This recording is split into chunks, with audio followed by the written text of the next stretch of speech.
This is Chargers Unleashed podcast. Here are your hosts, Dan Wolfenstein and Jake Hefner.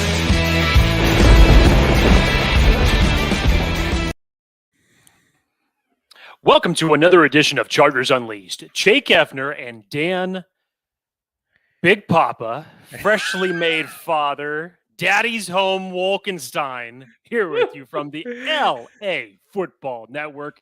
Today's show, of course, is being brought to you by UFC Fit in Temecula, Golden Road Brewery, Charger Bolt Family, Tick Pick, and Bet Online. Dan Wolkenstein, the madness of the schedule has finally arrived. We are here. It is time to now break down all of the significant or insignificant things that you may think as it relates to a schedule release.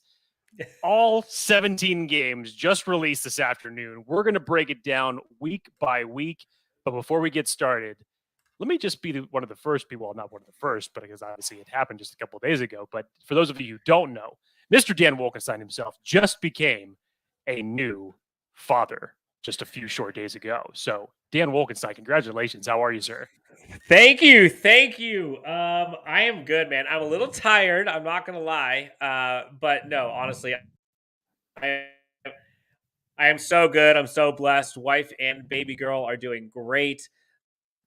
I got home from the hospital yesterday, getting the hang of things, but man, she is something. And I'm sure with all kinds of love and support from all the Bolt fam and family and everywhere, including yourself, obviously. So, no, I'm good. I'm grateful. I'm thankful. And now we get to talk about something that we have been waiting for weeks. 2022 Los Angeles Chargers schedule live and in full display, full color. We're going to go through all of our reactions. For folks who are tuning in live, we figured, you know what? Why not? Let's do this live. Let's get everyone's reactions. Let's make this thing fun. If you're tuning in live, feel free to reach out, put in the comments, questions, topics you'd like us to go. As always, we'll try to do this thing rapid fire and rapid speed while listening to you guys and making this about how you guys would like it to be. Before we get into that, Jake, shall we pay the bills before getting right into week one, starting off right where we left off? You go ahead and bring up you go ahead and bring up the schedule graphic. I'll go ahead and pay the bills while we're at it. So our partners at Bet Online continue to be the number one source for all of your betting needs and sports information. Find all of the latest sports development, including updated odds on the NBA and NHL playoffs, Major League Baseball, UFC fights, and even next season's NFL futures, as we now have the schedule in place, obviously. But Bet Online is your continued source for all of your sports wagering needs, including live betting and your favorite Vegas casino and poker games. It's super easy to get started. So head on over to the website today or use your mobile device and join using our promo code BELIEVE. That's BLEAV to receive your first 50% welcome bonus on your first deposit. That's BLEAV, BELIEVE, Bet Online, where the game starts. All right, Dan, let's break this down. Woo! Week one, it couldn't have gone any better. I believe the old saying is revenge is a dish best served cold. And for the unfortunate ending to the Chargers 2021 NFL season they had last year, unfortunately getting bounced by the Raiders last game of the season, play-in scenario, the Chargers weren't able to get there. Now you start it.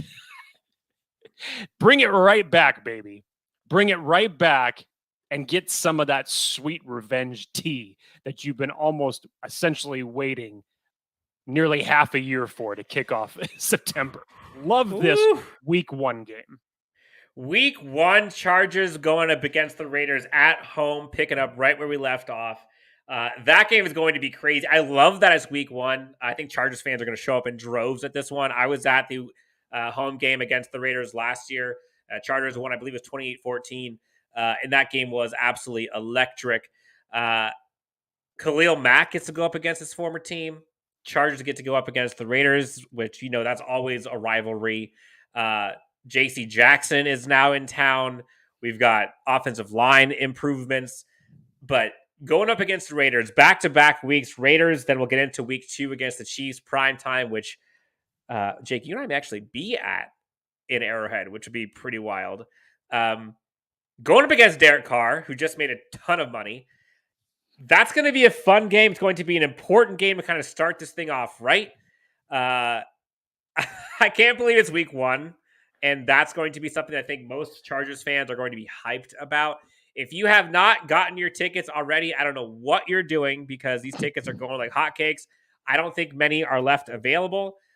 So go to the Chargers. I think it's Ticketmaster now. They're generally available. You should be good to go. Jake, real quick, do some housekeeping. Let's get some reactions already from the comments and questions and things. Let's see. So we've got Solo Man, no Cole games, baby. Let's go. As we go through the schedule, it appears that Chargers should be able to have some pretty nice weather the entire season. Looks like we've got five primetime games, according to Matthew, in the schedule, which we're going to get into, which, Jake, I don't know if you saw this. 5 is tied for the most in the entire NFL, along with the Rams, actually, and a few other Primetime Herb, baby. Not too bad. Let's see what else we got here. Shout out to Matthew for the congratulations. I appreciate it. James C's want to go to the Browns game. Looks like Athier is excited about the first 2 games. Set the tone early. Again, Raiders, then Chiefs. I don't think I got this part until he talked about just the saw part. it. I just saw that part. Wow, that was coming in hot. James kind of obvious there again. James is hoping to see the Browns game before Watson is suspended. James Wagner, Jake, friend of the show. Bolt up, guys. God bless. Congrats, Stan. Thank you so much. I appreciate it. How about the short work right out the gate? Man, Jake, literally, I come home from the hospital yesterday, and the Chargers ingratiated us with schedule release. And I was like, you know what? Let's do it. Let's kick the schneid. We got Charger Bolt family in the house, giving us some props. Let's F and go from Carlos. And Terry Tucker has got his plane tickets to Kansas City as well. Jake, let's flip the script real quick, Dan, because before we move on to the Kansas City week 2, obviously a huge matchup there. Let's just keep it real quick right on this Raiders. The biggest question still remaining with the Chargers right now is who the hell is going to start at right tackle? And from what we know last year and what Storm Norton had to endure with the likes of Max Crosby, now you're going to have Max Crosby and now you're going to have Chandler Jones bookending essentially each side. I would be laughing if I could be there to say, hey, between Crosby and Chandler, do a coin flip. Who's got to go up against Rashawn Slater? They're probably going to be pissed off at one another. But honestly, right now, if you just had to bet money on it, right tackle, if I gave you the options, Filer, an option of Pipkins or Norton, part 2, or an outside free agent, which one do you think is the most likely scenario that we're going to see come week 1? That's tough. I don't think anybody knows, but gun to my head, it seems like it's going to be either between Filer and Pipkins. I think those are the 2 that's most likely going to be.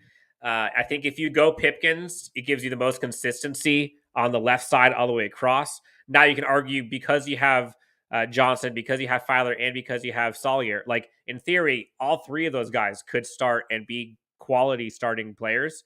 So you have a little more flexibility, but I think the Chargers, and you've heard Telesco and Staley talk about wanting to kind of keep that consistency on the left side. Slater, Filer, Lindsley, those 3 on the left have been so good, and you don't want to mess something up just to kind of take care of something else.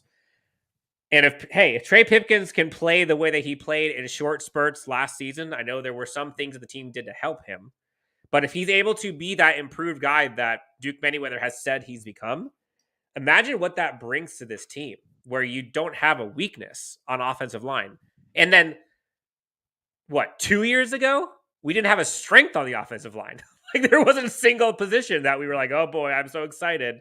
So no, that's going to be an interesting one. Max Crosby was relentless week 18 last year, and that was one of the biggest reasons why the Chargers lost.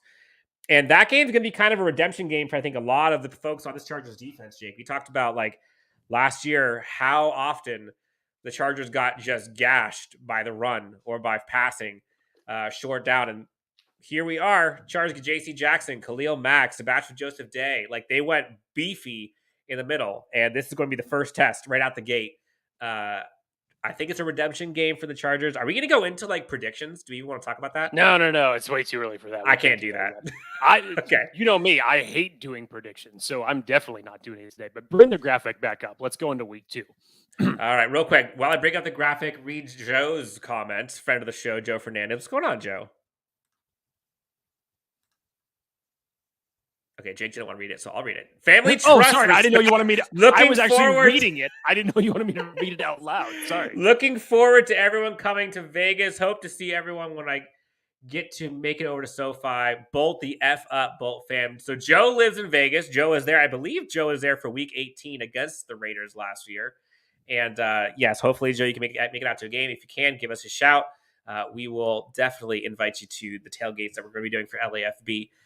Week 2, Jake, we are going up against the rival for the Chargers right now, Patrick Mahomes and Tyreek. Oh, wait, not Tyreek Hill. Remember, because he's gone. Patrick Mahomes, Sky Moore, Juju Smith-Schuster, Clyde Edwards-Helaire, and that defense who's gotten a little bit better with one of the guys that was a kind of our darlings. Trent McDuffie is now on the Chiefs.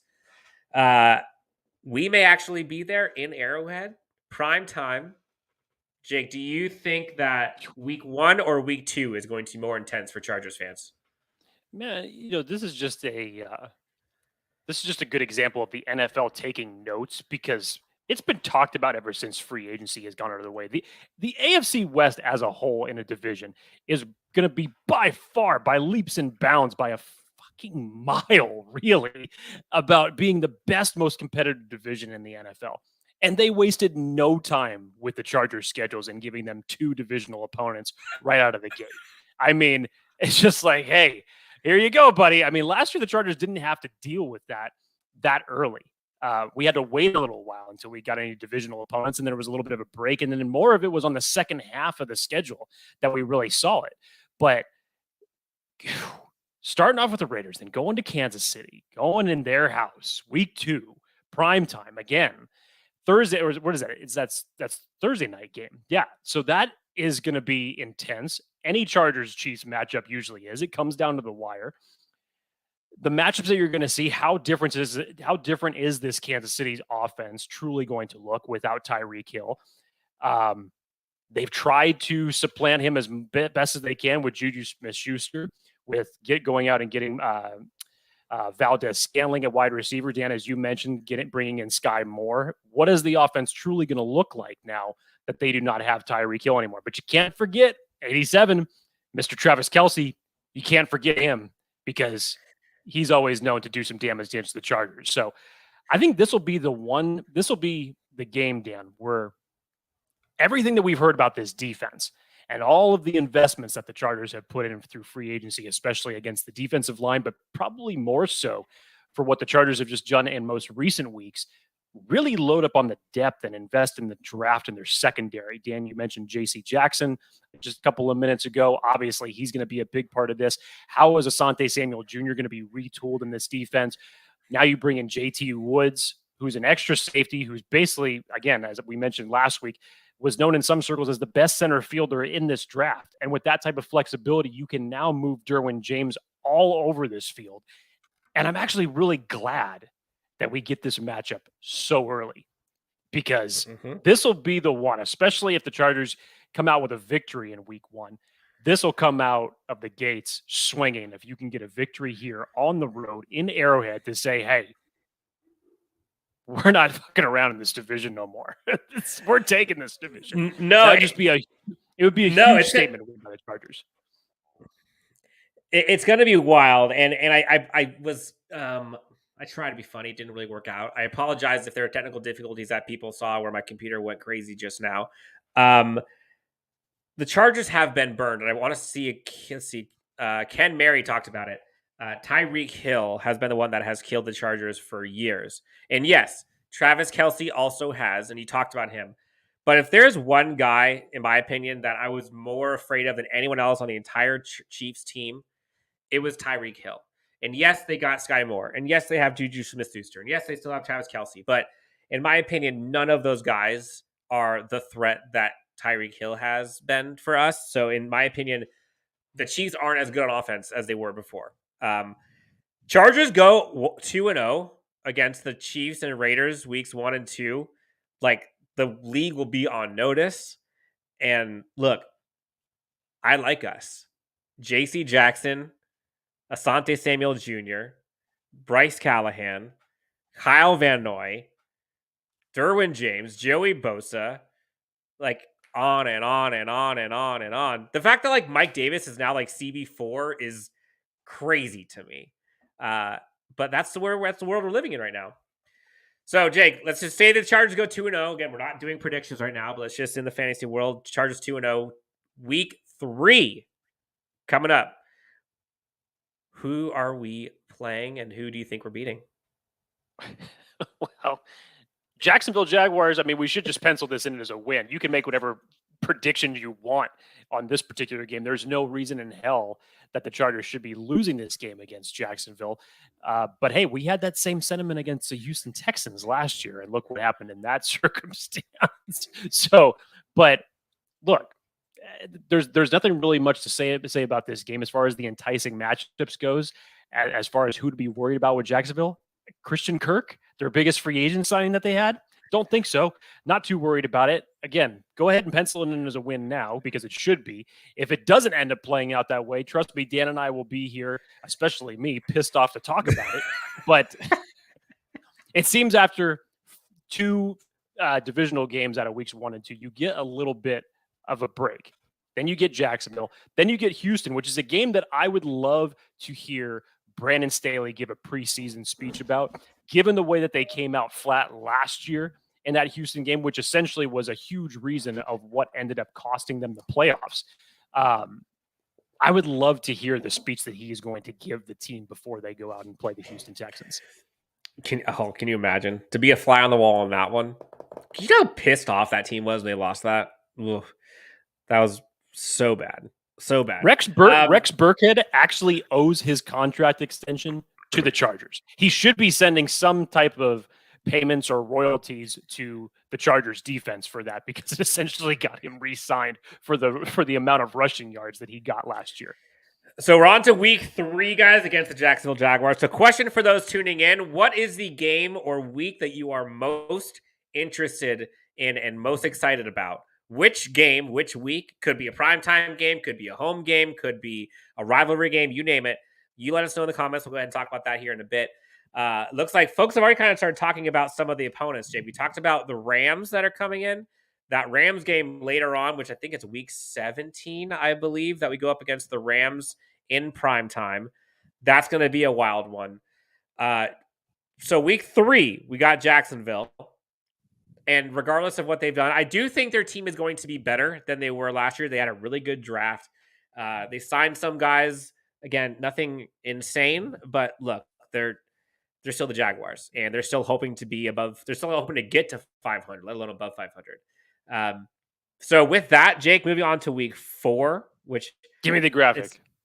It's coming. Don't worry. I'm a little behind the times here. Sorry.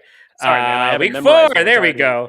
Week 4 is the the Texans. You want to talk about that? Could you just skip that? It's a win. If we I already talked about it. Like I said, yep. Staley should have the pregame speech of his life just to say, "Hey, look what this cost us last year. We are not going out and having the same performance like that against this team ever again." Week 5 get to go up against the Browns, and we'll see what that game has in store for us, because I think a lot of it kind of, as a fellow commenter had said previously, rides on the shoulders of a Deshaun Watson, and if he's going to be playing or not. I have no idea if he's going to. If he is, that's going to be a tough game. Like, if let's just call a spade. The Browns took us all the way towards a loss before we snatched victory from the jaws of defeat. I think it was like 45-42 or something crazy at that game. Bonkers. Last year. We could not tackle a tight end or running back to save our life, which now, again, we got JT Woods now helping us with that. Khalil Mack is here to help. And in theory, we should be able to get a little bit more help on the offensive line as well against, the Garrett types. Jake, anything stands out against the Browns Anything that would give you more concern, other than the fact that it's not home, it's away? I mean, aside from that, if the NFL playoffs in the first, week of playoffs last year, if they did not go so bonkers, this game that the Chargers had against the Browns last year arguably could have been considered in, if not the top as far as exciting games of the year. If it wasn't for the NFL playoffs, we were discounting that. Their game against the Cleveland Browns last year was just absolutely insane as far as the back and forth, what was taking place, the scoring, just the field battles between the Browns rushing attack and Justin Herbert bringing the back into the ball game. I mean, it was nuts. It was absolutely nuts. So now you have Deshaun Watson. And again, when we played Baker Mayfield was still essentially, I think at that point, Dan, he was pretty beat up, so he couldn't do that much. And what is Deshaun Watson going to look like after not playing for the 2021 season? How quickly is it going to be for him to knock the rust off? I would still expect that it's going to be a very exciting game, because whatever you may think about the Browns, as many question marks as they may have offensively, that defense is still pretty damn good, and one of the better offensive lines that you are still going up against. So it's going to be a challenge, especially going to Cleveland. All right, next week we get to go up against the chef himself. They're hopefully going to not let Russ cook, but Russell Wilson, welcome to the AFC West. We get to have you at home in front of the Bolt fam, and who knows what their offense is going to look like. They're not going to have Noah Fant. We just found out the news of Jerry Jeudy. I don't know what that's going to turn into. Looks like he was involved in some kind of domestic dispute. Still looks like it's just a misdemeanor, so I don't foresee it carrying anything long. Oh, okay, I didn't see that. But that Denver team, we talked about it for a few years now. Like, that defense is very good, and no Von Miller anymore. But that defense has always been top 5, top 10, and now all they needed was a quarterback. And Chargers fans were so grateful that they had Bridgewater and Drew Lock. And now they upgrade, regardless of what you want to say about, whether he's washed or, you name it. The Broncos are a much better team this year because they have Russell Wilson. That offense now is going to be a scarier sight to see. That's going to be a very big game. If the Chargers are going to win the AFC West, they're going to have to come out of these first 3 games, Jake, with at least 2 wins. And I don't know if it's going to happen, but I think that's what's going to have to. I think they're going to need to kind of make a statement. You have to, because you know that the AFC West is just going to be just a continuous blender of beating the shit out of one another. So you have to come out on top in the divisional games. Yeah, we've been saying this for years. Fastest track to the playoffs is always winning your divisional games. So those two are critical coming out of the gate. And then you have a few weeks off before you face Denver. And as you said, what's the offense going to look like? Russell Wilson's never been in any other offense besides Pete Carroll's. And now he comes into a team which, aside from the quarterback, for what people have been talking about for the last couple of years, has only been a quarterback away from really contending. Other than that, strong running game from the Denver Broncos. The Chargers were witnesses to that last year. Their receiving weapons, while they may not be the biggest names out there on the world, they're still very serviceable. They're more about overall volume from their wide receivers than they are about the one big name guy that you're supposed to worry about. And how is Russell Wilson going to deal with that? And I'm sure he's gonna love it. Number one, having that type of complement of weapons, a good offensive line, something that he has not had in a number of years. And guys, let's not discount the defense. The Denver Broncos defense is one of the most underrated units in the entire NFL. And we can't put it past them anymore, because look, the Chargers lost to a combination of Teddy Bridgewater. And was it Drew Lock last year, the alternating quarterbacks? I couldn't remember if it was him or if they were playing some other quarterback at the time. But they lost to a combination of Drew Lock and Teddy Bridgewater last year. And I think they didn't throw together. They did not amass for more than 20 passes. I mean, it was ridiculous, that type of offense that they ran. And they ran the Chargers down. And they've done it the same way that they always do. The Denver Broncos always play the Chargers tough. And what is it going to look like now that they have Russell Wilson at the helm? So not going to be a cakewalk anymore, guys. We gotta be ready for this divisional game. So James C comes in with a comment. Broncos will take a step back on defense without Fangio. Do you agree? Do you think Fangio is that important to that defense? I mean, look, we were all advocates when we heard that Fangio was getting released. There were a lot of people in the Chargers community to say, "Hey, yo, we should bring him in as our defensive coordinator." Make that Staley Fangio connection again. I get it, but look, talent wise, they still got it. And there were a couple of guys that they drafted that were favorites of Dan and I's. So just don't put it past them. You cannot overlook that team anymore, especially in this division where every team knows how crucial these games are. And oh, by the way, it is a primetime game at SoFi under the lights. That should be an advantage for a certain number 10. After last season and seeing how fun those primetime games are, I remember like it was yesterday, the primetime game against the Raiders in like the thunder, rain, lightning storms. Got the feels on that. The Chiefs game, primetime, incredible. That one's going to be good. We get back-to-back primetime games with AFC West opponents, which is pretty special. Moving over to the NFC next week. After that, we get to go up against the Russell Wilson-less Seattle Seahawks. And I really don't know what to make of this game. Like, they got DK. Their defense is no longer with Bobby Wagner. Like, I think in short, Chargers should win this one. But, you never know. Chargers should have beaten the Texans last year. They didn't. But this Seahawks team is going to look so different this year. It's hard to kind of really predict anything specific with this game. I don't know what it's going to look like. I would hope that this would not be considered a trap game. The Chargers are going to be familiar with Drew Lock if he indeed is going to be the starting quarterback by this time. It could be Geno Smith. We don't know who the hell it's going to be at this point. I did love the tweet when this whole Russell Wilson trade went down. And simultaneously, I felt terrible for one Noah fan where someone tweeted out, said, I feel so badly for Noah Fant because he goes from having Drew Lock as his quarterback to Drew Lock as his quarterback. And I just thought that was one of the saddest tweets I'd ever seen. Oh, no. I felt so bad for Noah Fant because of that. But yeah, I don't know what the Seattle Seahawks team is going to look like offensively, what their plan is. They definitely invested in their offensive line, so you would expect that it's going to look a little bit better. Invested in their running game once again. But what's it going to look like with the likes of Geno Smith and Drew Lock behind the helm? Who's going to take that starting quarterback job? I'm not so sure. So, but again, this should be a game that the Chargers should win. I'm not going to say win handily because I can never guarantee that they're going to blow someone out. Say that. I will not go that far with my arrogance. And then after that, Dan, look, you get a bye week. You get a little bit of time to rest, which I actually like where our bye week is here. And Chargers, don't screw this up.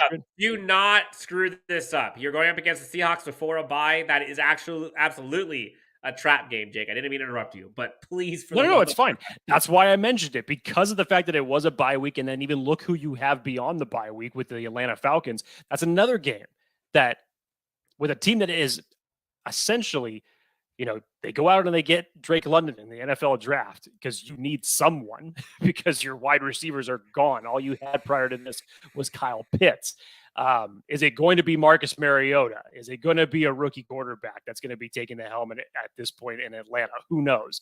But this is another team that is just in full-fledged rebuild mode after the trade of one Matt Ryan. So I don't expect this team to be making much noise, especially by this point in the season. But you know how the Chargers sometimes come out flat after a bye week? It could be, Dan. It could literally be trap game, bye week, trap game again. So I know it looks good on paper, but please do not make that mistake of underestimating that. Just go out, get the jobs done in these two games that should come back as wins. Yeah, this stretch of games I think is going to be a really important 3 weeks. If you can go 2-0 against the Seahawks, Falcons, and your bye week, get healthy, win those two games. That's like championship teams win those games. You cannot lose those games. Yep. Period. You have to win those. Let's go to a couple comments. Boss Man says he predicts we go 13-4 if we go healthy. Jake, do you think that number is crazy? I just can't see the number being that high with the way that the AFC West division is going to be. I wouldn't expect. I mean, you can't really count the Chiefs out of it, but with what Denver's going to look like and the question marks there, again, I still see the Raiders, being the fourth team behind all of this in whatever order you want to put them in. I still see them there as fourth, but there is a good realistic chance that the AFC West could seriously split all of their divisional games, no matter what team we're talking about here. So I just can't see it being that high. But these divisional games, man, are just so crucial. The rest of the games in between, yeah, I could see that. But I can't see us sweeping, going 6 wins in the division this year. No way. That'll be tough. Charles Mott is the first time Justin Herbert, second year with the Bolts offense. I think that's the first time he's had a second year stint with a scheme since like continuity. High school. Yep. Which is crazy. 6 years. Insane. So Justin Herbert's second year in the Bolts offense, now he can really let loose. That's going to be scary. Like, I think folks after his rookie year were like, oh my gosh, please don't be a fluke. Please don't have a second year slump. He comes out, how's like an MVP caliber second year. And so I think a lot of folks that had those like reservations, like, I don't want to crown him yet. I don't want to think he's good. Like, now going into his third year with more weapons, more continuity, more protection up front, a better defense, a better coach, better running backs. The sky's the limit for this kid. Dan Rick says, hello, guys. Shout out. What's going on?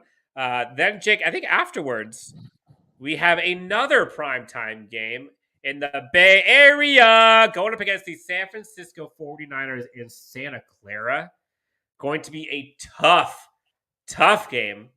Similar to what is going on or what was going on with the Broncos from before. Thank goodness the Niners do not have a proven quarterback that can take them to the next level, or else this team would be a Super Bowl worthy team. Wait a minute. I mean, remember, you are talking about them right now still having a quarterback that did take them to the Super Bowl. Okay, but he is not the reason they got to the Super Bowl. I'm with you there. He's like the Trent Dilfer. Dan, if we could lose to a Drew Lock team, I know. I'm just saying. I would take it. But I'm saying if that team had a above average quarterback, Super Bowl contender by far. But the quarterback position is hindering them. At that point, that might be a warm one. Santa Clara, that stadium, like that's going to be tough. Those fans are crazy. Let's just call it what it is. Tough matchup for the Chargers, to be honest. They have always played us well. They've got kind of that same issue that the Chiefs have played us with, where they have that one playmaker, Deebo Samuel, who could just beat you anytime. They got Brandon Ayuk, who we both really loved coming out of college. And then, of course, the tight end that I think he's still the best tight end in the NFL. Defensive line's always great. It'll be a tough one. Like, it's going to be tough. The fact that, like, all of the primetime games, which makes sense, are all going to be tough games. Anything stand out to you about the Santa Clara game? This game, Dan, this may be, depending, obviously, it's all going to really hinge on how Jimmy Garoppolo ends up playing.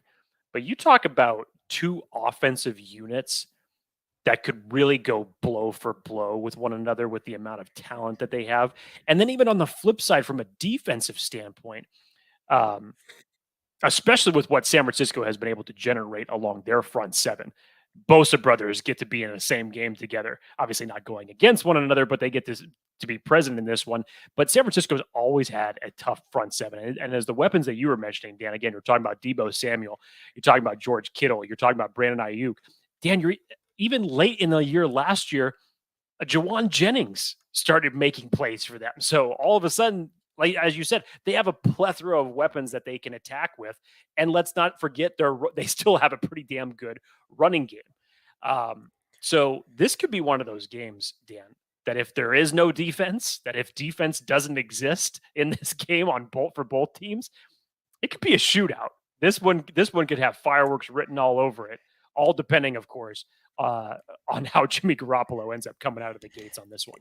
It's funny you mentioned a shootout because the part that I'm looking forward to this season, obviously you got Justin Herbert, you got Brandon Staley, you got all these playmakers on offense, and you got new guys on defense. But I look forward to the times where, in theory, you would think the Chargers can rely on their defense to go win a game for them. Last season, in the year before, Justin Herbert literally had to have an MVP game for the team to win. Plain and simple. And he won in spite of our defense. And I don't know. I feel like that's not going to be the case this year. So in games like this against the Niners, where we just need to get one, it might be a shootout, but it also could be like a 17-13 game. Or against the Chiefs the following week. You might need to get one stop at the end of the game. And in the past, and literally every game we played against them, we lost if they had the ball last. That's just how it works. I'm excited to be confident in our defense with not just the coaching, but also the roster. The roster on this team is so different now that it's not like you're just hoping that Herbert throws for 400 yards and 4 touchdowns to win a game. Let's go to a couple comments. The boss man is saying that he hopes Staley and Tom address the right tackle position. Jake, what do you think he means by address the right tackle? Do you think that means that they bring in someone or move Filer out there? Look, address just means not Pipkins. It sounds like, right? No, I don't think it means not Pipkins. I think what we're looking for here is a free agent signing for right tackle, just to give some type of legitimacy. But I will tell you this right now. With Dennis Kelly going to the Indianapolis Colts, the right tackle market has very much thinned out. There's still a Darrell Williams that is out there that would be a nice, serviceable right tackle. He's very versatile, played very well for Buffalo last year. But this could be a scenario, Dan. There's a very good chance that we may not know who the hell the right tackle is going to be before literally days before week 1. Could it be Pipkins? It shouldn't be Storm Norton. Is it going to be Matt Filer? Is that the way that they're going to try to reorganize this offensive line? Trust me, I would love some continuity for Justin Herbert. Really liked Matt Filer on the left side. Hope they keep him over there. But this may be something that Charger fans have to sweat on for the next 5 months, and it may be the longest question mark that we're going to have to talk about this entire season. It's yes, I agree. I think folks are going to be sweating about a few of these games. Shout out to Mark, just scored season tickets for the fiance, and also congratulations on the upcoming marriage and the engagement, sir. And yes, we did see you at Golden Road for the live event with the director, and it was a ton of fun. And I will be sure that Ryan knows that you said hello in the previous comment that is not on the screen currently. Jake, so I know I'm the optimist of the two of us, and sometimes that might even be you. But we've got Dobie in here, Dobie1 Kenobi, who says we go toe-to-toe with Kansas City and the holes we had on defense. With this new defense, I think we go 8-0. 8-0 before the bye. Believe it. If the Chargers go 8-0, Jake, what will you give me? Okay, so you're siding with his prediction. I'm not siding. I'm hedging the bet. How all of a sudden did this become something that I'm giving you if this happens? Because I said so. Wow. Tell you what. Will you buzz your hair? I mean, it's already pretty much half gone. I mean, I could just take the rest of it off. The whole thing. I mean, all of this right here is already bald. So it's not much that I have to take off. Okay, so if it's Dobie1 Kenobi, maybe if the Chargers go 8-0, that following Monday, maybe we'll have to see Jake with a shaved head. We'll see what happens. I'm sure Jake's waiting for it because it probably won't happen, but we'll see. DZ, real quick before I'm going to the next week, 94 revenge game. Bosa brothers going up against each other. Not last time, but Chargers got smoked against them when last time they were in the Super Bowl. That would hurt a lot. Bosa brothers going up against each other. Following week, Jake, we get to go up against the Chiefs again. What do you think is going to be the answer to this? Charles Motz asked a question last about the Niners. Who's going to be their quarterback? Do you think it's going to be Garoppolo? Do you think it's going to be Lance? It has to be Lance, right? Look, unless the 49ers absolutely tank the first half of their schedule to where they're not even in it anymore, and then they just say, they hit fuck it, and they say, okay, who wants Garoppolo? Come and take him. Take his contract off of our payroll, and we'll finally start the kid. This should still be Jimmy G starting this game. Yeah, although he could be on the move. James C says could see Jimmy G go to Seattle. Wouldn't be surprised. No, Devo is not gone. Derwin joined the NFL in a minute. So for folks who are watching TV right now, Derwin James might be on the NFL, according to DZ. Going up against the Chiefs after the Niners, not in prime time, at least not that one, because they were already earlier in the season. This time they're going to be at home in front of the Bolt fam. I think it's hard to imagine the Chargers don't split these, but you never know. Do you see anything special about this one other than the obvious everything? Same matchup, different day. That's all it is, plain and simple. You know that this game is going to be wild. You know it's going to be competitive.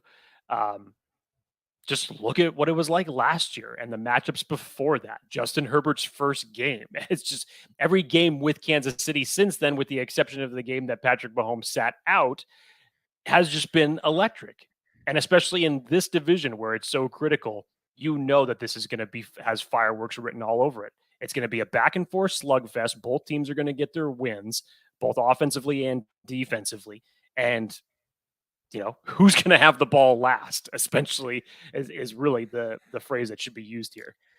Yeah, Kyle Tucker has a comment here. Jake, want to get your thoughts? Again, we haven't gone through the whole season, but we can do a quick preview of what's to come. Chargers are going to end the season going up against the Cardinals, then the Raiders and the Dolphins, then the Titans.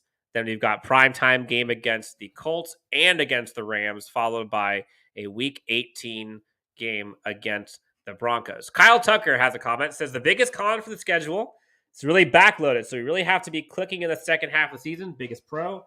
Easier games are front-loaded, so you can work issues out. My first thought is I don't necessarily think this is front or backloaded. I mean, first half of schedule, we're going up against the Broncos, going up against the Browns, going up against the Chiefs, Raiders. All four of those teams could be playoff teams. Granted, yes, we are going up against the Falcons. We are going up against the Texans and Seattle. So there are 3 games in there that you think you should probably be able to pencil in as wins, plus the bye. Then the second half of the season, you're going up against the Chiefs, the Niners. The Cardinals team isn't going to be easy. Raiders game is going to be easy. But then you got the Dolphins, the Titans, Colts. I mean, hell, the back end schedule doesn't look very easy either. No. I understand what he's saying in this circumstance. I do. But the Chargers started off, what was it, Dan, before they hit the bye last year? They were 4-2. And we looked at the schedule at that point and said, hey, if we could finish 4-2, because we had a juggernaut of teams to go through those first 6 weeks last year, and we ended up with a winning record, probably even better than most of us thought. We thought optimistically if we split it 3-3 that we'd still be in good shape then. But we thought after the bye, the way New England was playing at that time, the other teams that we had on the schedule, Minnesota, Houston, all those other teams that came after that, we thought it would be a cakewalk outside of the divisional games. And we came out of the bye, and the New England Patriots just embarrassed the Chargers for the second time in consecutive years. By the way, we all remember the 45-0 trouncing 2 years ago with Gunnar Olszewski. Oh my God. And then from there, we could never get the consistency back on track with this team. So I get it, the way you're trying to look at it from a front-loaded, back-loaded aspects, working some kinks out. I kind of get it. But first 2 weeks out of the gate, you got no time to work things out in those first 2 weeks. You got to come to play, and you got to come to win in those games. And then, yes, you have your Jacksonville, your Houston, your little spurts where, those should already be penciled in as wins. But again, I'm not going to lie, the trap games still kind of concern me right around that bye week. It's still, I'm not saying that the Chargers are going to lose, but it still concerns me just a little bit. And then you come right back against San Francisco, against Kansas City, and then those last 5 weeks of the season are just crazy. We are giving our live reactions to the Chargers schedule release. We've gone through the first half of the schedule, getting towards the back half right now. Again, this is a live episode for folks who want to give the comments, topics, questions, suggestions, feedback. Hit us up in the comments. We'll go through and try to get to those as live and as real time as we can. Rick H comes in with a comment. Jake says, of the 3 teams in the AFC race, it's the Chargers, Bengals, and Bills. Would you agree? Is there any team that you would take out and put in as the top 3?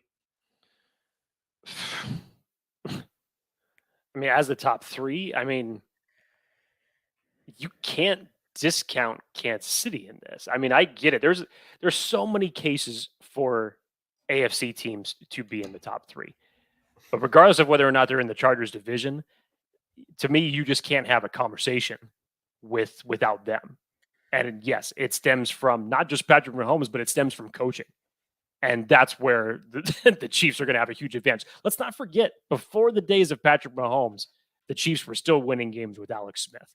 They have ruled on top of this division for a long time and are still waiting for someone to kick them off that perch. So I just can't see how you keep the Chiefs out of this conversation. Omar Reyes, if the team goes perfect and wins the Super Bowl, I'm buying tacos and churros for everyone. Omar, first off, who's everyone? I think that needs to be clarified here. Who is everyone? Because Omar, I think you need to clarify that. Right. But I mean, I would hope that Omar would clarify this, because I don't want him having to buy 6 billion tacos and churros. I mean, hey, I would love to see it. If it's for Chargers fans, it might just be for 6 of us, because it's only 6 Chargers fans, remember? Touche, Dan Wolkenstein. Nicely done. Thank you, Omar. Thank you so much. I love churros. At Disneyland, I know you're a big Disney fan. At Disneyland, yes. They have all kinds of different churros. Have you had the caramel apple one? Yes, I have. Chris, my wife looked at me like I was crazy eating that. She's like, "Can't you just have a regular churro?" And I was like, "No, I'm not gonna go for a regular churro. Get out of here." I do have my limits though. I don't eat like the deep fried ice cream stuff that they sell at the fair. I don't eat that. But okay, you know, you entice me with some good sweets, things that are a little bit different. I'm all into that. Got it.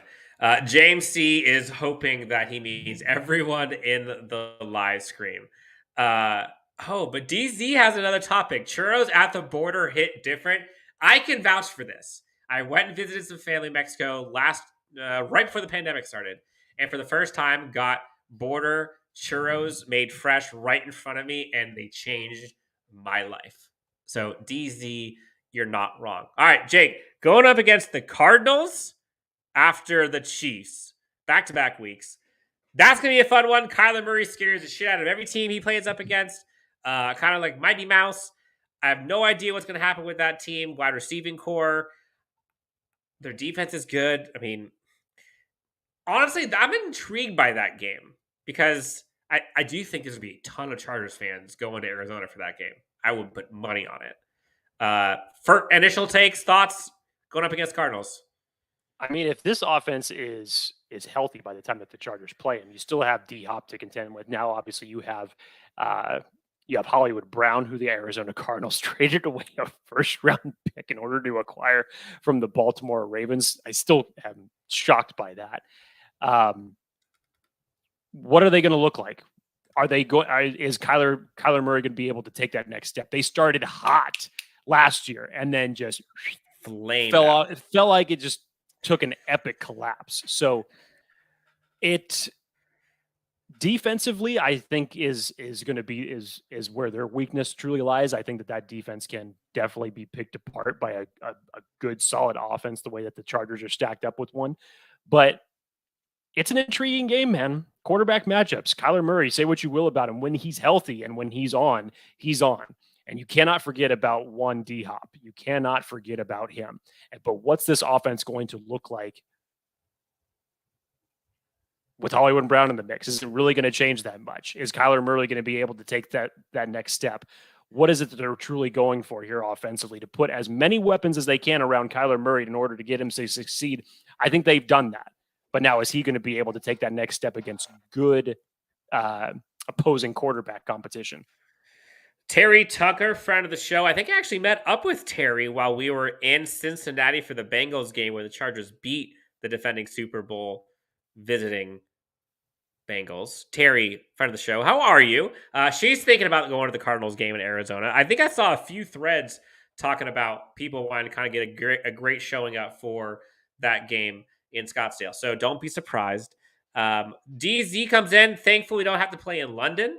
I actually was wondering if the Chargers were going to get an away or home game overseas, potentially in Mexico, which would have been awesome, to be honest. No international games for the Chargers. They could stay all at home, and I'm okay with it. Does that matter to you at all? I'm not really a fan of the overseas games. Maybe that's just me, but I don't know. And especially like, let's just say, Dan, for example, if the Chargers had a London game in here, most likely, obviously, just due to travel purposes, you probably have to put it either. Let's just say you did it like on a opposing Sunday. Obviously, that would be optimistic. If you did like a Thursday game and then a Sunday where you traveled, that would be great. But Dan, what if you did like a Monday night football game and then had to go to London? And especially with some of the ones that the Chargers have to go up against, I wouldn't want to see that, especially with this division, because most likely the London game wouldn't be against a divisional opponent. It would probably be against someone else. So imagine if the Chargers had to go to London to play like Miami or Tennessee or something like that. Teams that actually have experience that are going over there. Yeah. Not the most successful. Hey, you know what? What am I talking about? If the Chargers had to go to London to play the Jacksonville Jaguars, who, if memory serves me correctly, actually have a pretty damn good winning record when they go to London. I would hate that. I would hate that. I didn't know that. It's one of the few places that the Jacksonville Jaguars actually win is overseas. But Jaguars have more wins overseas than they do in the United States. No idea how to pronounce this name, but who do you think will be the number 2 back behind Eckler, he asks. Do you think the fullback we drafted will be better, worse, or equal to Anderson? To shortly answer your question, it will be someone said CJ Spiller. It will be Isaiah Spiller. And RB3, not quite sure. Do we think the fullback makes a team? Xander, is it Horvath? Horvath. Do you think he makes a team? Yes, I think he makes the team. I think they brought him in specifically to try and fill that Steven Anderson role as best as he can. Again, I love Steven Anderson. I'm going to miss him tremendously. I think the versatility that he brought to this offense as an H-back and the creative ways that Joe Lombardi was able to utilize him in this offense, I think is going to be one of the biggest questions for them to fill, specifically because Gabe Neighbors has essentially given you nothing as far as being part of this roster. So how are you going to supplant Xander Horvath into this? Because Xander Horvath has done his fair share of running, also done his fair share of catching. I would love to have him come in there and just knock the crap out of people because he's just built like a brick shit house. But I don't think that that's really what they're going to have him do. But overall, answering the question, yes, I think Xander Horvath makes this team. And I'll say right now, Letty Brown, RB3. I'm calling it now. I'm planting that flag. Look out for UDFA, Letty Brown. Let's see. Other questions, comments before we get on to the next game against the Raiders. Casey says, Chargers fan living in Arizona here. I'll be there. And then, of course, had to correct me. Rightly so. FYI, Cards play in Glendale, not Scottsdale. My bad. I'm sorry. Casey, you are correct. You get 37,422 points from me. All right, moving on. Raiders game. Going up against the Raiders away in Vegas. Last time the Chargers were in Vegas, heartbreaker. Although we almost saw we did see a godlike performance from Justin Herbert, but wasn't going to pull it through. Not to any fault of his. This is a pivotal one. This is kind of coming down to the stretch where you have to kind of get your games in gear here, and you can't afford to lose. No. This will be a bad game to lose if you do at a bad timing. This final 6-week stretch is actually a bitch when you really just take a step back and look at it. It really is. I mean, real quick, Colts. Are you more afraid of a Matt Ryan Colts team, or are you more afraid of a Philip Rivers Colts team? I'd be more afraid of a Philip Rivers Colts team, absolutely. No question about it. But Dan, Yep. look, offensively, aside from Jonathan Taylor, Michael Pittman, I know we're getting ahead of ourselves right now, but that team's defense still pretty damn good. I agree. Jorge says, "Wow, Dan. I don't know what the wow's for, but He was you're welcome." criticizing the fact that you did not know that the Cardinals play in Glendale Oh, and not oh, Scottsdale. I apologize. I'm running on like 3 hours of sleep for like 3 days back to back to back, and then I finally got a couple naps in today, so I'm a little re-energized today, so I'm a little delirious. HH4 says Letty has some fumbling issues, 8 of them. I think that's coachable. I really do. I think that could be fixed. And for what this team needs, like he has that archetype that they just don't have. All right, Jake. So It's fair to say that RB3 right now is pretty much just everybody's job is on the line for RB3 at this point. I think that's but how nice is it who that wants it more? how nice is it that that's where we're at right now? Like the Chargers, I mean, realistically, yes, we have the right tackle, but like realistically, we have that position filled. It's just a matter of like who's going to get it. But like the only real camp battles for like a starting position, is there one other than right tackle? There still are camp battles, yes, and I know that No, RB3 for a is definitely starting one of the position. For a for starting starting position. position. No, there's not many, which is great. But yeah, I know RB3 and right tackle, there are going to be position groups that we're obviously going to focus on. But hey, you've drafted running backs now in the 4th round or later over the past 3 consecutive seasons.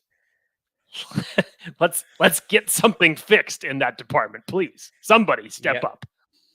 Did Felipe Rios has a question. Shout out to Felipe Rios and his 12 kids. The real Felipe Rios, not this one on YouTube, unless maybe he does have 12 kids. Did you guys watch the Chargers media team schedule reveal? It was pretty savage. Jake, did you see that?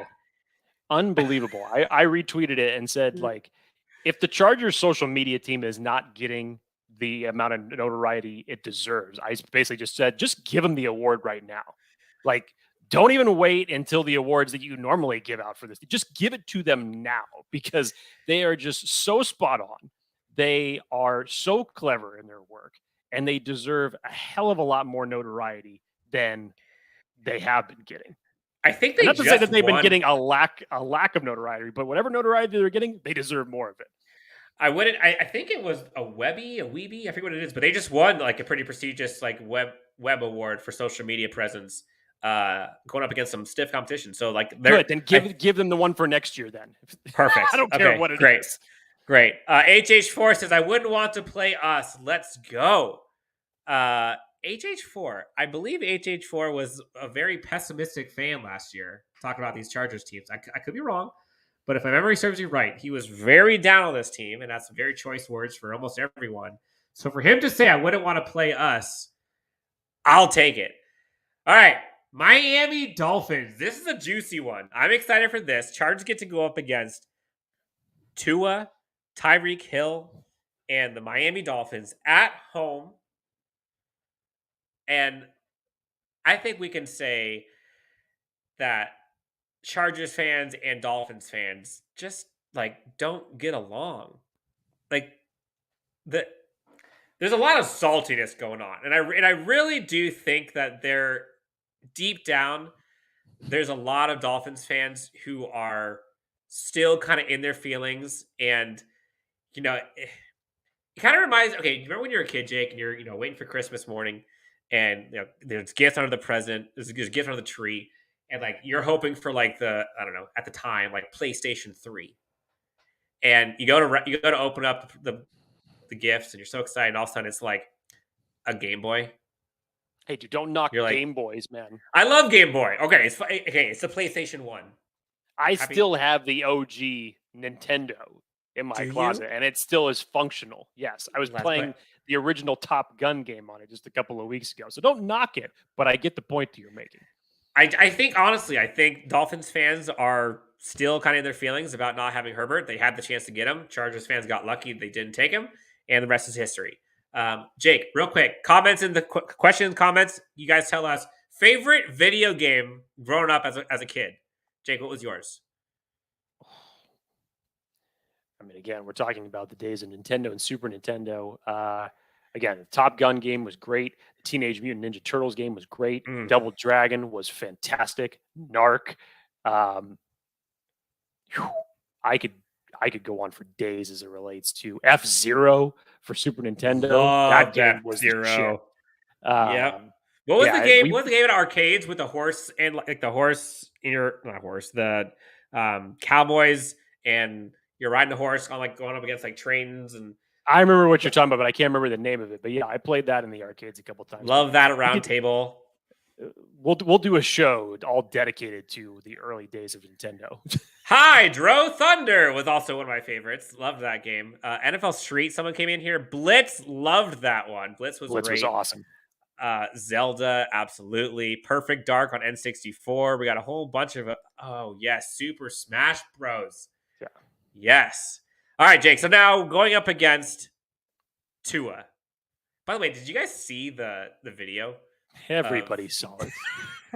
Everybody saw it. Look, here's what I will say about the Miami Dolphins. Whatever you want to think about Tua in these next couple of sentences that I'm about to say is a little bit, it doesn't matter, because if you just look at what the Miami Dolphins organizationally have done in a single offseason, even though I do not agree with the coaching changes that they have made, as Brian Flores, I truly felt deserved to still be in that position. But if you look at the weapons that they have put around Tua and how they have built this team up, they have put Tua in the best possible scenario to succeed. He has to succeed in this offense. You bring in Tyreek Hill. You draft Jalen Waddle just last year. You add these pieces around him. You give him every opportunity to succeed, Dan. If he can't do this with these weapons at this part of the year, and this is kind of the brilliance of it, the Miami Dolphins still have 2 first-round picks next year. So wild. We're set up. Could you potentially hit the fuck it button if it does not end up panning out this year and draft another quarterback? Who knows? But I'm not going to dismiss the Miami Dolphins. I know what we collectively all think of Tua, that when we think of the big 3 quarterbacks that came out that year between Burrow, Herbert, and Tua, that he is the one that still has yet to prove as much as what was expected of him, being an overall, fifth pick in the first round overall. But yeah, Dan, Miami's still Miami. There's a lot of history between the Miami Dolphins and the Chargers going way, way back.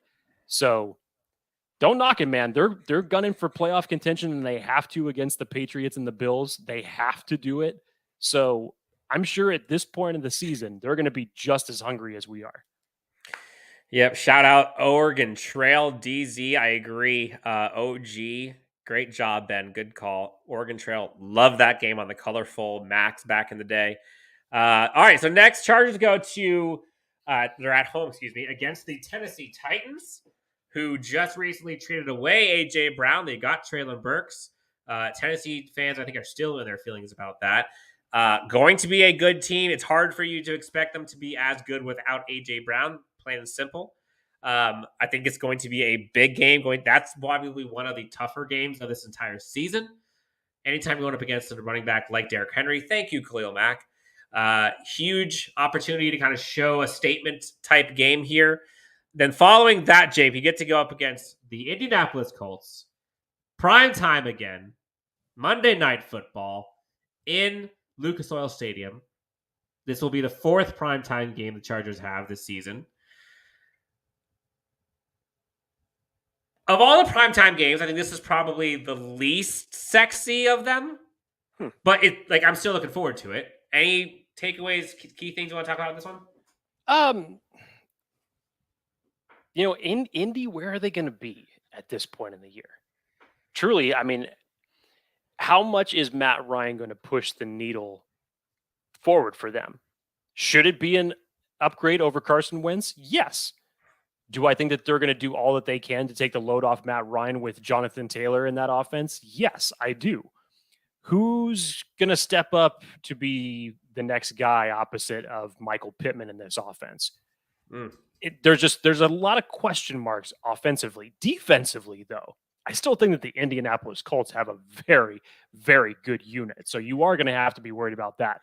But this will just be an interesting time that you get the Colts to say, where are they going to be in the division? Because as of right now, this should be Tennessee's division to lose. But where are the Indianapolis Colts going to be at this point of the year? So that'll be the interesting thing. Friend of the show, Eric Trent, is tuning in. How about the Christmas present Monday night game at Indy? Jake, are your bags packed? Are my bags packed? Hell no, they're not packed. We know you're not a good when you planner. said that to me earlier that we had tickets for it, and then you told me what week it is, I said, dude, isn't that right around Christmas? And sure enough, it's right after Christmas. So is it? It's December 26th, man. It's December 26th. Oh my goodness. Shout out to Eric for the Christmas present. That's going to be insane. We're going to shout out to the headaches that the airlines are going to give us making this trip. Jeez. Well, we can make it happen. We will make it happen. All right. Moving on. Jake, week 17. We'll find out whose house it is. Defending Super Bowl champions come into SoFi, go into the away team's locker room, essentially. Chargers versus the Rams.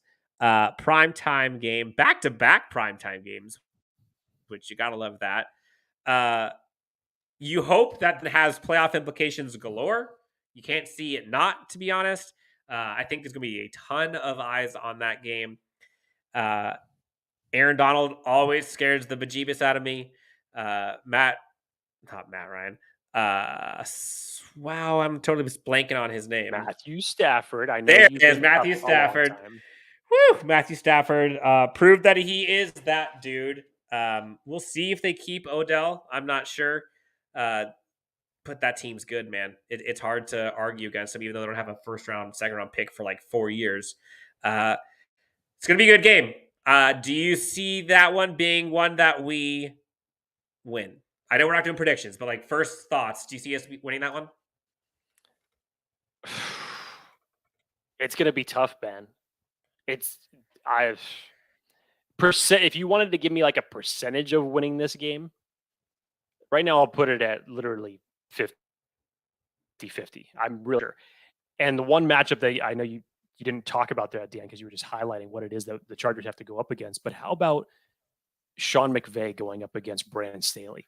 Just from a mere coaching standpoint, with the history of both of these guys being that familiar with one another, I'm going to be very interested to see what they come out with their coaching schemes in this game. This will be a fun one to watch.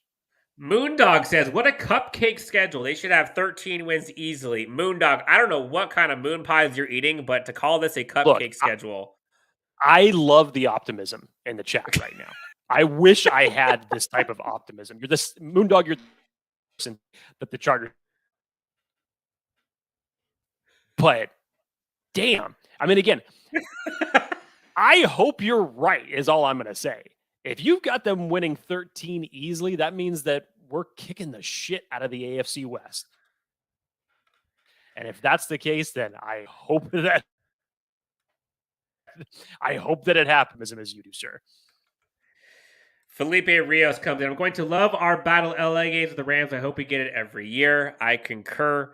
Ivory Tusk has a question here. I just wonder how long the Chargers will be in LA. I cannot see them there for super long. They will move again, I believe. It is odd to share a stadium, and the Rams will be better for a good while. Okay. Again, the Chargers have a 40-year lease. They're not changing that anytime soon. The Chargers are going to be in LA for a long time. They're here to stay. And look, you might say the Rams will be better for a good while. I'm not so sure. I'm really not. I know I'm Chargers homer, but I am not so sure. This seems on the come up pretty quick. Code says, I'm worried about almost ignoring the offense this offseason. There were some games last year where the offense didn't play well, like the Ravens, Patriots, Vikings, Texans. Sort of. I think that they improved in areas that they were weak at. And aside from getting that like super speedy guy, which you can argue they got in Guyton and they have DeAndre Carter, They improved drastically, in my opinion, at playmaking abilities at the tight end position and running back position, and they improved their offensive line. The fact that they didn't have to improve their wide receiving core or have to improve their RB1 or their QB1 or their wide receiver 1, 2, or their left tackle, left guard, center, right guard, they could have gotten a right guard. They had, 3 positions they needed to upgrade, and they upgraded 2 of them. So I do think they paid attention. Now, look, did they pay more attention to the defense? Absolutely. And that's for good reason. Their defense just was not good last year. But that's for good reason. The year prior, all attention went to the offense. Next year goes the defense. Let's see. HH4 says the Chargers are, you could argue, one could argue, that the Chargers have a more star-studded roster than the Rams. So let me ask you this. I think I did an episode with Ryan Dyrud, shout out LA Football Network, several months ago. And we talked about if there were top 5 to 10 players in the NFL in LA, how many would be Chargers? Number 1, probably Aaron Donald? The most known would be Aaron Donald, and then probably Jalen Ramsey. And then you have, then it kind of comes to Derwin James. It could be, Keenan Allen could be up there. But now, you got J.C. Jackson. Now you got Justin Herbert. Now you got Austin Eckler. Now you got Mike Williams. Now you got Joey Bosa. Now you got Khalil Mack. HH4 has got a point. Do you think we have more? I think we are having some technical difficulties. Jake is cutting out, but I'm still here, guys. So when Jake comes back, Jake will give us I'm here. There he is. I had you cutting out. So that's that was the difference on my end. I'm like, something's wrong with Dan's internet over there. But no, that's okay. That's okay. So do you see the Chargers having more star-studded talent than the Rams? Volume-wise, yeah, there's an argument to be made for it. But I mean, I know we're sharing the same stadium. I know that that's kind of the essence of the rivalry between the Chargers fans and the Rams fans. I don't hate on the Rams at all, dude. It's just because, and here's the reason why is because they could have some low-level dudes that are just coached up really well. That Sean McVay is just very well, just knows how to coach them up. And not to say that they're star names, because if you just went with star names, I mean, yeah, you could probably pick 5 from both teams, however you'd want to arrange those names.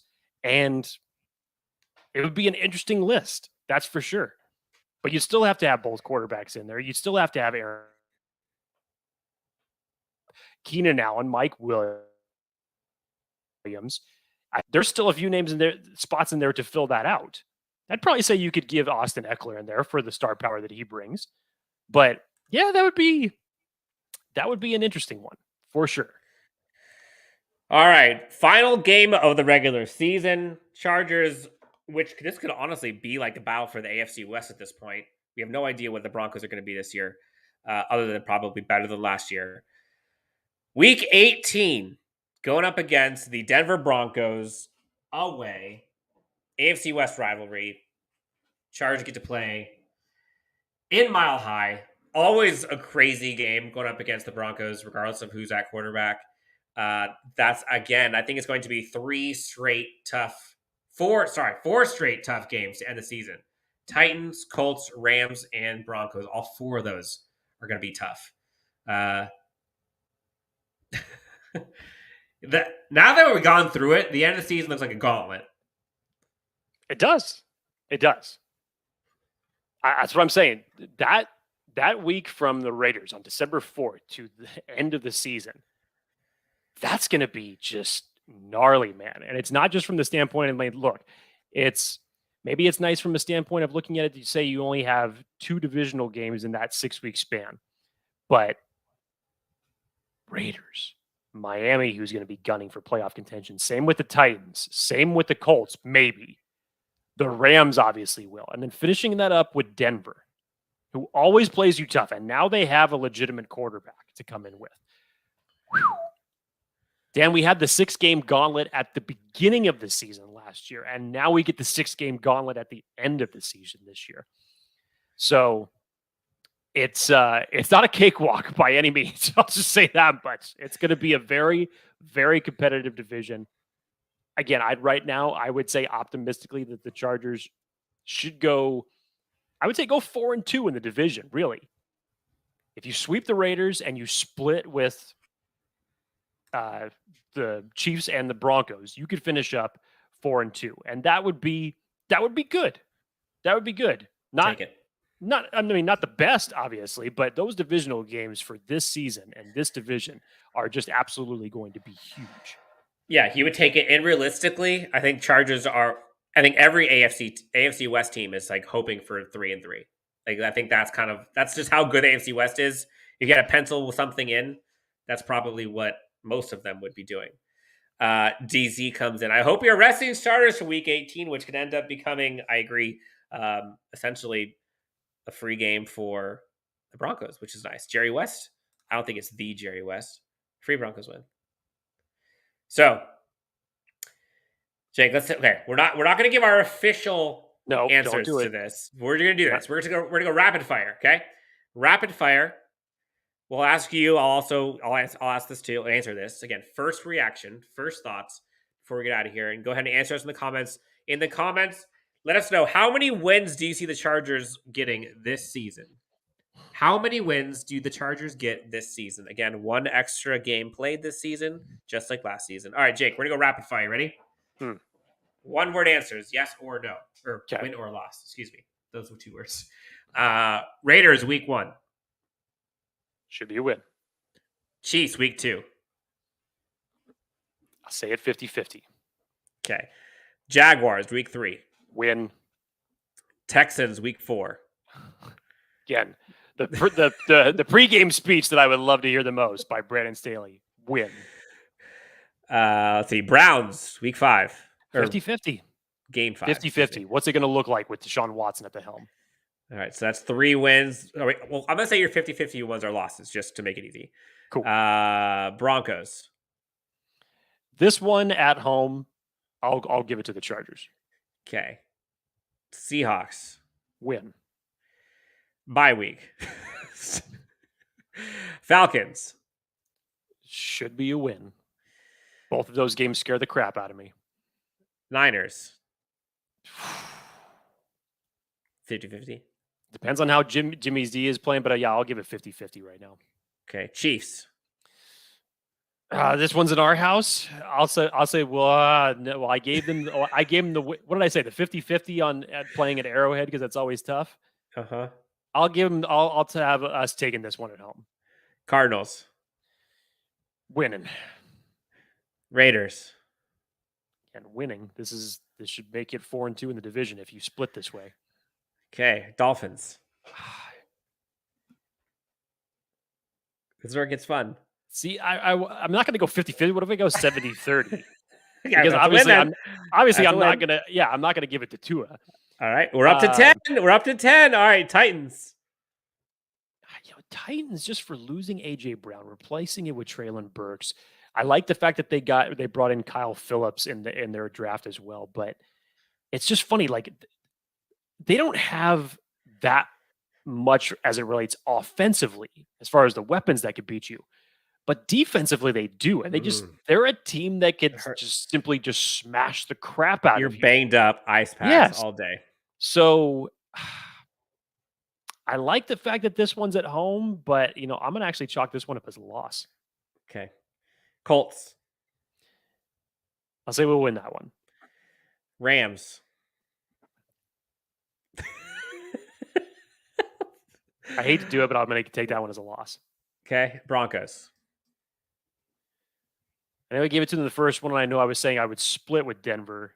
So, and this week, it's final game, Mile High. Yeah, I'll give it to Denver here. All right, so that's 11 wins. Jake has 11 wins. First thoughts, again, this is not our official predictions, but first thoughts, we've got 11. But the thing that's kind of nice is, like, there aren't any games that, like, I would be surprised if the Chargers won. I mean, anytime that you could beat the Chiefs in Arrowhead, to me, that's a huge accomplishment for how tough it is to win there. And then, I probably even, I mean, depending on how the Rams are doing at that part of the season, I would consider that one a nice surprise. I mean, the Chargers obviously don't have to travel anywhere. They just go down the street, stop off at the 7-Eleven before they get to the stadium. Maybe if I had to pick one more that would be considered a surprise. The Titans one would be a surprise, to be honest. I think Titans. I think just for their physicality of I football. agree. Again, it's Tennessee could be depleted exponentially from an offensive standpoint by the time this matchup comes around. And again, like I said, there's nobody, I mean, obviously outside of AJ Brown, that they don't have a lot of volume as it relates to their producers. You have Derrick Henry and you had AJ Brown, and that was formidable. That worked. But what's it going to look like now with another year under Tannehill? Defensively is what I'm worried about with that team. So who knows what the hell is going to happen? But I'll backtrack a little bit. I'll just say that Kansas City is always a surprise to me when they can go on the road and win there. That's huge. Even though they do it. Though they do it.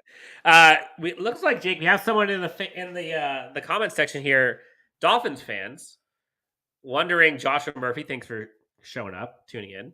How confident do we feel about the matchup against the Dolphins? Look, this is going to be a competitive matchup. Again, for all of our wars between our quarterbacks, everything like that.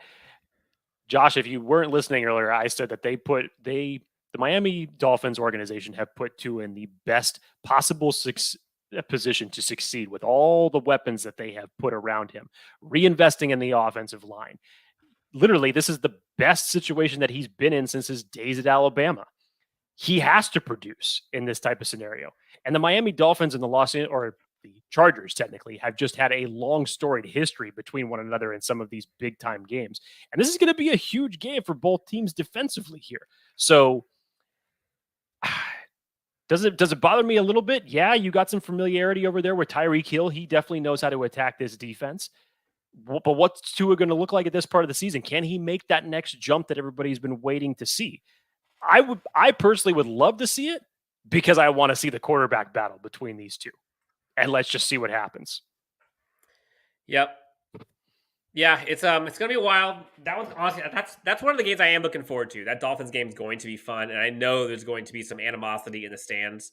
I hope we can all keep it classy. Honestly, at games, usually most of them are great time, but that's going to be it's going to be fun. There's going to be some trash talking. For example, Brad Fuller, Tua will be the Jets' backup next year.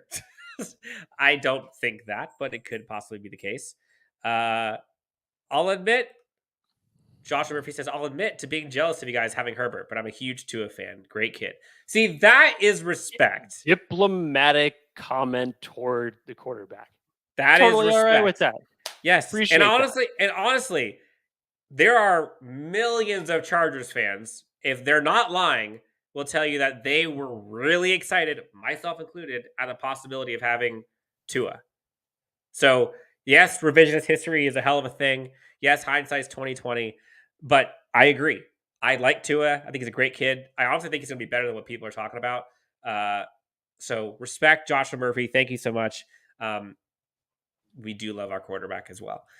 So, Jake, that is, I think it's going to do it for live reactions, instant reactions of the Chargers 2022 season.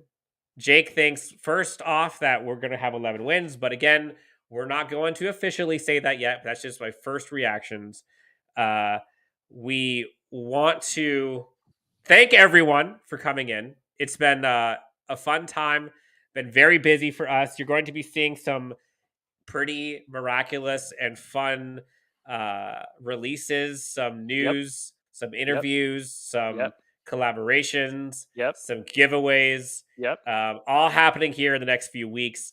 So be on the lookout for those. LAFB will have some events going on as well. Maybe some signings. We're about to have some fun, but But Jake, anything else you want to tell the great people of Bolt fam, Chargers fans, before we head out of here? Schedule's here, baby.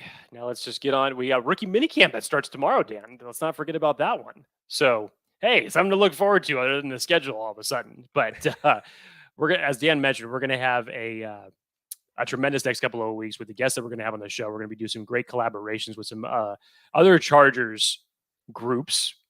I'm sure you can kind of figure out who those are, and some great giveaways on top of it. So we're very much looking forward to the off season. Obviously, always looking forward to chatting with everybody here. And then when we do public appearances, obviously great meeting everyone as well. So couldn't be more excited for it. 2022 is going to be a huge year for the Chargers, and let's hope we can start off on the right foot.